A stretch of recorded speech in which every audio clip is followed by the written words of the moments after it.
대부분 사람들은 설탕이 치매를 유발한다고 알고 있습니다. 그런데 설탕보다 더 위험한 음식이 최근 미국 의대 연구 결과에서 밝혀졌습니다. 이 음식은 우리가 정말 좋아하는 음식이라는 것입니다. 여러분 안녕하세요. 건강감성입니다. 치매 예방과 관리에 대한 음식에 대해 상세히 알려드리겠습니다. 치매는 노화와 관련된 뇌질환으로 많은 사람들이 걱정하고 있는 문제입니다. 연구에 따르면 설탕보다 더 위험한 음식 중에서 58%의 확률로 치매에 걸릴 수 있는 음식이 있는데 바로 고온에서 가열된 동물성 단백질 음식입니다. 이러한 음식들은 가열 과정에서 당과 반응하여 당독소라는 변성 단백질이 생성됩니다. 이 당독소는 시간이 지나도 분해되지 않고 조직에 축적되어 다양한 신체적 문제를 일으키는데 특히 뇌신경을 공격하여 알츠하이머 치매를 유발할 수 있습니다.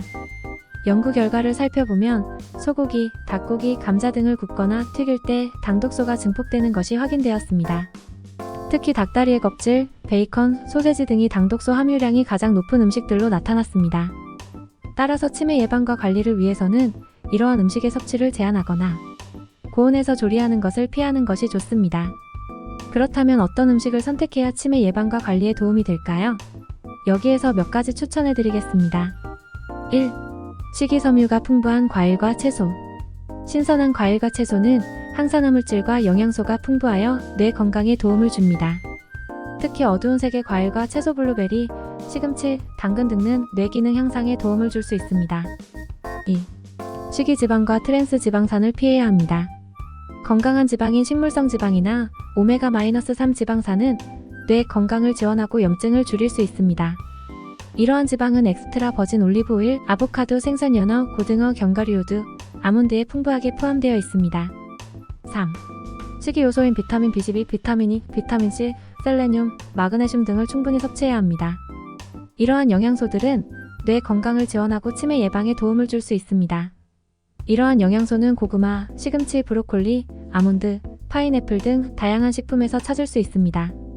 4. 식이요소인 콜린은 뇌 기능을 향상시키고 기억력을 강화하는 데 도움을 줄 수 있습니다. 달걀, 우유, 두부, 느타리 버섯 등 콜린이 풍부한 식품을 섭취하는 것이 좋습니다. 5. 항산화제를 함유한 식품은 뇌 건강을 지원합니다. 녹차, 검은차, 다크 초콜릿, 베리류 블루베리, 라즈베리, 파인애플, 아보카도 등이 항산화제가 풍부한 식품입니다. 이렇게 다양한 음식들을 포함하는 균형 잡힌 식습관을 가지는 것이 치매 예방과 관리에 도움이 됩니다. 또한 식사 시간을 천천히 즐기고 식사량을 적절히 조절하여 과식을 피하는 것도 중요합니다. 당독소가 높은 음식 8위는 기름에 튀긴 치킨입니다. 7위는 오븐에 구운 닭가슴살입니다. 6위는 올리브유를 넣고 팬에 튀긴 소고기입니다. 단순히 기름을 두르고 튀기는 것만으로도 당독소가 크게 증가한 것을 볼 수가 있습니다.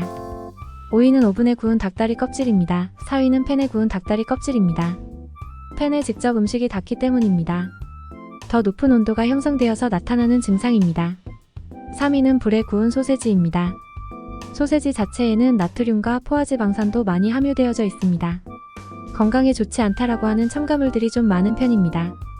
개인적으로 소세지를 좀 좋아하는데 경각심을 좀 가져 2위는 베이컨입니다. 소세지와 같이 나트륨과 포화지방산을 많이 포함하고 있습니다. 앞에서 언급했던 식품들은 가급적이면 피하시는 것이 좋겠죠. 혹 비슷한 음식을 해드시게 된다면 조리법에 좀 더 신경을 쓰시는 것이 좋습니다. 최종 강화산물의 생성을 억제하시려면 항산화 활성이 높은 물질을 섭취하시는 것이 아주 중요합니다. 대표적인 것이 바로 비타민 O, 비타민 C, 비타민 E가 풍부한 식품을 섭취하세요. 항산화 기능이 뛰어난 색소, 예를 들자면 보라색이라든지 붉은색이라든지 주황색이라든지 흰색 등에 들어있는 파이토케미컬이 부한 채소를 드시는 것도 중요합니다. 이러한 채소에는 항산화 기능뿐만 아니라 식이섬유가 풍부하기 때문에 당 독소를 우리 체외 바깥으로 배출하는 데도 도움이 되기 때문에 꼭 챙겨 드시기 바랍니다. 마지막으로 탄수화물로 간단하게 식사하시는 것이 좋습니다. 식이섬유가 풍부한 채소부터 드시게 되면 소화가 되지 않는 식이섬유가 위장에 많이 존재하게 됩니다. 이때 식이섬유가 탄수화물에 분해하는 속도를 늦춰주기도 합니다. 혈당이 빠르게 오르는 것을 막아주게 되면서 당독소가 만들어지는 환경이 줄어들게 되기 때문에 채소를 꼭 먼저 드시는 것을 권장해 드립니다.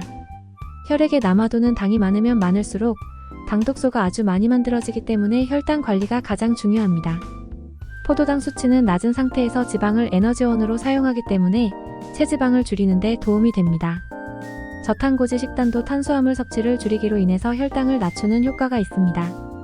당독소를 만들 수 있는 환경을 줄이는데 그 효과가 있습니다. 당 자체가 나쁘다는 얘기는 절대 아닙니다. 당은 우리 몸에 꼭 필요한 필수 영양소 중에 하나입니다. 이것들이 너무 과해지거나 중첩돼서 드시게 된다면 당독소가 만들어질 확률이 높아진다라는 이야기입니다. 그러나 개별적인 건강 상태와 식단 요구에 따라 상담을 받는 것이 가장 좋습니다. 전문가와 상담하여 적절한 식습관과 건강관리 방법을 찾는 것이 중요합니다. 건강한 식습관과 라이프 스타일을 유지하며 다양한 영양소가 풍부한 식품을 섭취하고 뇌활동을 활발히 유지하는 것이 치매 예방과 관리에 큰 도움이 되리라 믿습니다. 건강한 미래를 위해 지금부터 식단과 생활습관에 주의를 기울이시기 바랍니다. 오늘 얘기는 여기까지고요. 저는 다음 시간에 좀 더 도움이 될 만한 내용 가지고 다시 찾아뵙도록 하겠습니다. 감사합니다. 다음 편을 기대해주세요. 도움이 됐다면 좋아요와 구독, 알림 설정해주세요.